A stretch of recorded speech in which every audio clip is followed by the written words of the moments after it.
Welcome to Things I Can't Say, the podcast for the things parents whisper, not post. I'm Annie, a parent who's walked through the quiet, lonely hallways of raising a child with traits that don't fit neatly into any of the parenting books, or on anyone's social media feed either. Each week we'll open the door to stories that rarely get told out loud. I'll start with mine, and then you'll hear from other parents, mental health professionals, and people who know what it means to live in the gray instead of the black and white. This is a place where shame loses its power, where complexity isn't feared but explored, and where love doesn't have to be easy in order to be real. If you've ever felt like no one else could possibly understand, you're not alone here. This is Things I Can't Say, and I am so glad you're here. When I created this podcast, I decided it would be the one spot where I would share without editing myself, without restricting what I allowed myself to talk about. Because in every other place outside of probably therapy or talking with my husband, I think that I closely monitor what I say to protect the feelings of other people. I don't want to shock people too much. I don't want to hurt other people's feelings. I'm so protective of everyone else just by nature of who I am that I'm very, very careful with my words. I'm that person who still thinks of comments that I made 30 years ago. Like maybe I should have worded that differently because I don't want to hurt anything other people. When I learned recently that my 18-year-old son has listened to my podcast, I had a moment of, now I have to monitor this place too. Now I have to watch my words here too. And it took me a few days of processing that to give myself permission to not do that, to continue to just share my experience and my emotions and my life, because it is my experience as well. And we can pretend that other people's emotions and mental health and whatever takes priority over mine. And that is no longer true. Every person in our family is important. And I get to talk about my stuff too. And I'm going to. I don't recall 100% what I shared in the last episode outside of kind of the current steps of what was happening. Again, I'm having this moment of like, I shouldn't say this because now I know my son is listening. I'm past that at this point.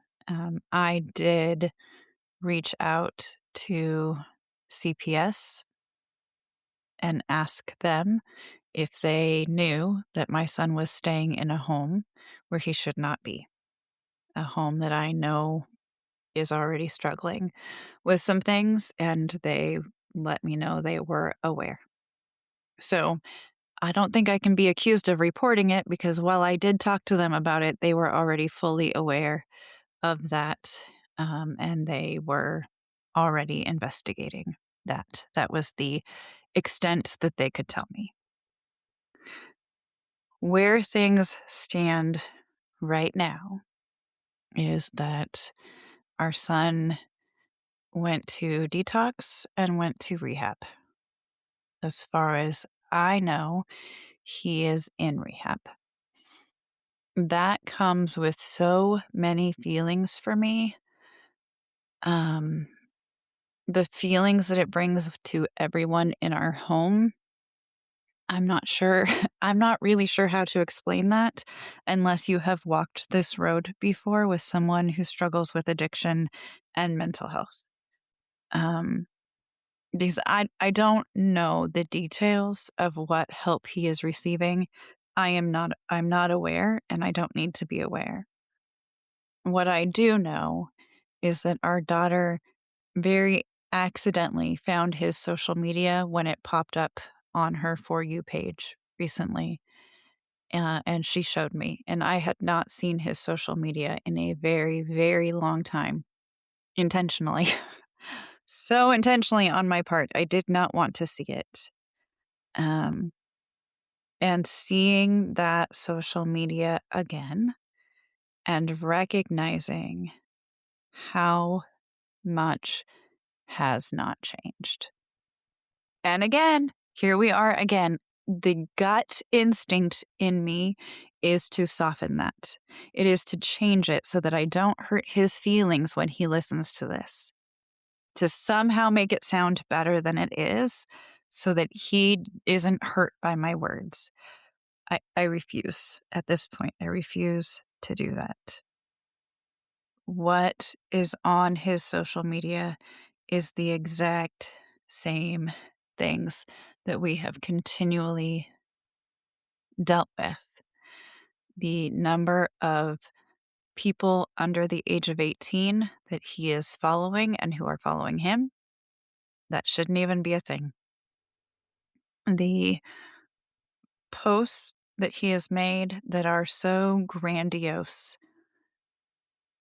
the high thinking of himself. Now that he is in rehab, he is the best at recovery and he has life figured out, and it's all just it's so hard to look at. And then there is the amount of posts that are substance related. And we're not super far into rehab, so we could give it its early recovery and the rest of that will come, but this is what we have dealt with for so long, which is this idea in his mind that he can use marijuana as much as he wants to, he can use other substances as much as he wants to, and he will be fine because they somehow make him this amazing person. He can say he's getting sober while posting things that are not sobriety. And the contradictions that are right out for everybody to see, it blows my mind, and yet I'm so used to it at this point, and yet I had this hope that it would look different. The first day that his social media popped up, um, our daughter had a really rough couple of days with that. Seeing him again, recognizing how little has changed, grasping that he is not healthy at all. Um, the bragging on there about the drug use, there was so much that just pushed all of us back to that same place of we're still there. Yet we're not, because we're not actively involved in what's happening. We have fully removed ourselves from the day to day, experiencing it, dealing with it, being a part of it every day. But the second you see it, you are sucked right back in to the whole thing. It is such an uncomfortable place to be. And this realization that I'm having of myself that I still want to protect him. I don't think he recognizes that at all. I am very clearly the bad guy at this point. I still want to protect him. I still want to say the things that make him feel okay. I still want to jump in and fix it, even though I know that I cannot. And I'm not sure that there will ever be a time as a mom, as the person who loves him, where I don't want to soften this for him. I think that's so much of the reason why I have to have the boundaries that I have and cannot be any part of it, because I know how easily I could be pulled back in to all of it. Even though my brain knows, I know. I 1000% know what is happening, what the truth is, what I know. And I could still be pulled back in if I am not careful, which gives me an added layer of grace for all of the people that he is able to pull in on a very regular basis. Because if I know, if I've been around this long and I know, how does anybody else stand a chance? They're going to get pulled into. So I sit in this place of not being involved, and yet there's so much of me that wants to call the place that he's in rehab. I don't know where he's in rehab. I have no information about that at all. But I want to call them and be like, "Do you know who you're working with? Do you know what the actual issues are? Are you aware of what you are dealing with? Or is he just going to be able to ride this out the way that he usually does?"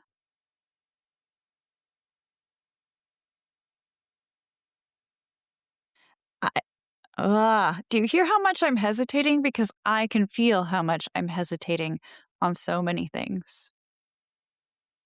When he was inpatient for 8.5 months, the moment that I knew that he had people convinced in who he was pretending to be was in a family therapy session.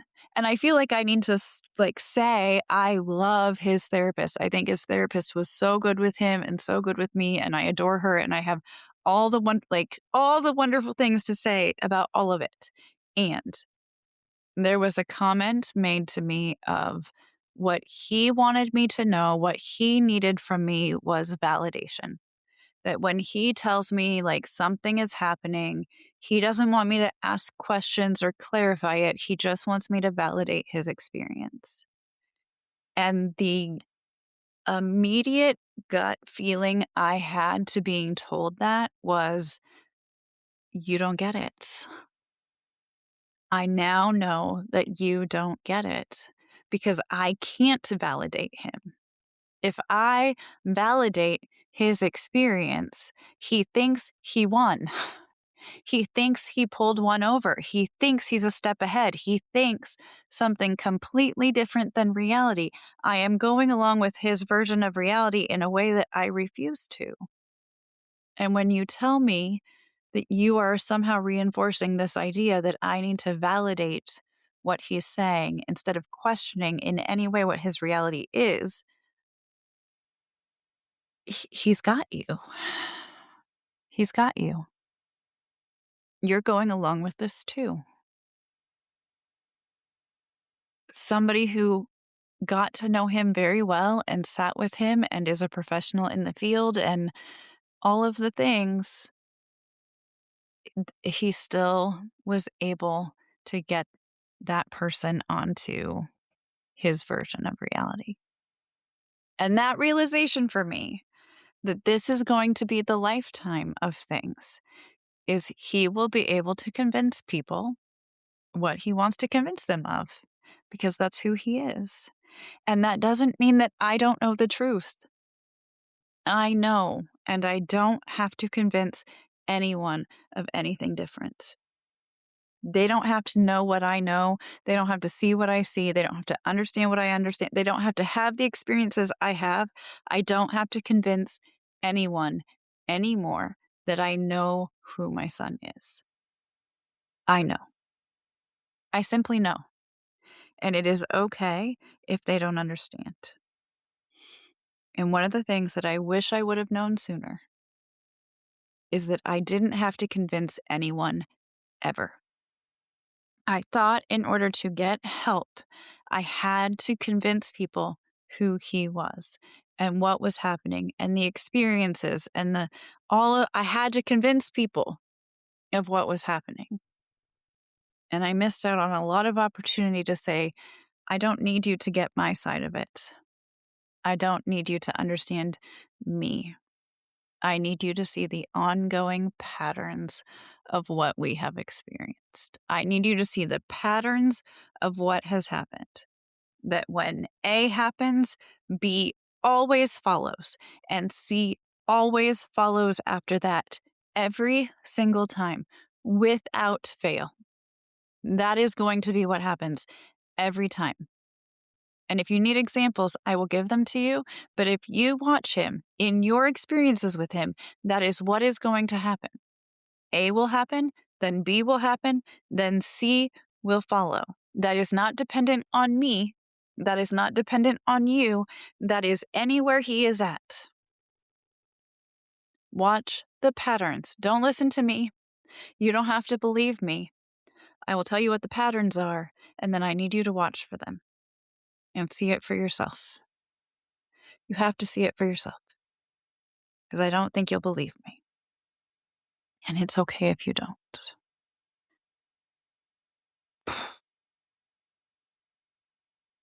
My feelings have been big for the last 2 weeks. That is just my honest, it's been big for the last 2 weeks. Because I think in my mind, I thought we would reach a place. I don't want to say where I could move on, but where I could move on.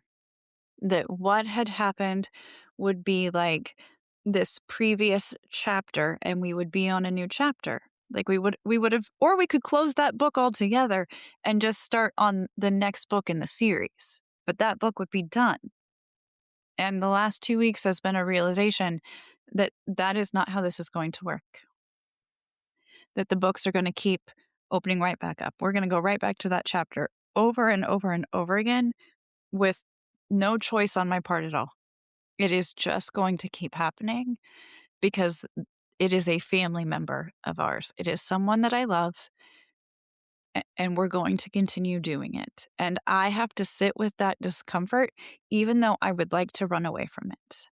No matter how many times people tell me that I can run away from it, that I can just close the book and run away, the reality is I can't. That this is what this life is. That this book is going to continue. I will have to read this chapter over and over and over again, and that's going to be okay. Instead of feeling shocked every time, I need it to be okay.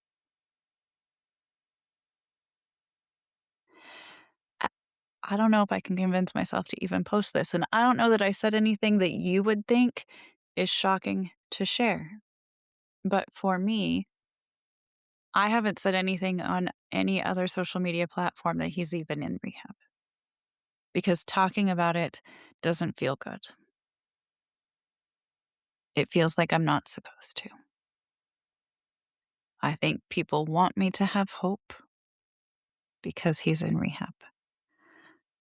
What I have seen on social media tells me that I can have the same level of hope that I've had for a long time.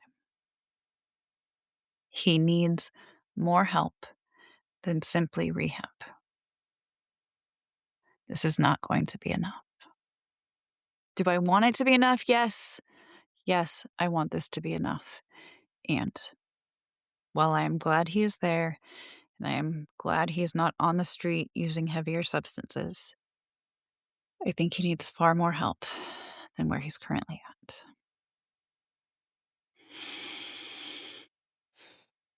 Heavy sigh. I don't know what comes next, but I know I will survive whatever it is. And that is what I have to sit with right now. I will survive whatever comes next because I have survived a lot already. I can't let these pieces shock me. And I cannot filter myself to protect other people through all of it. I get to have my own experiences. That's all.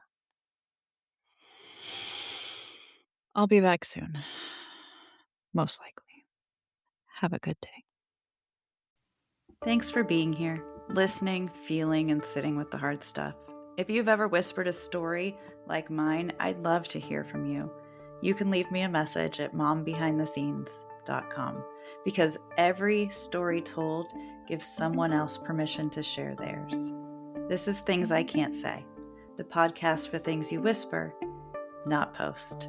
Until next time, Take care of yourself.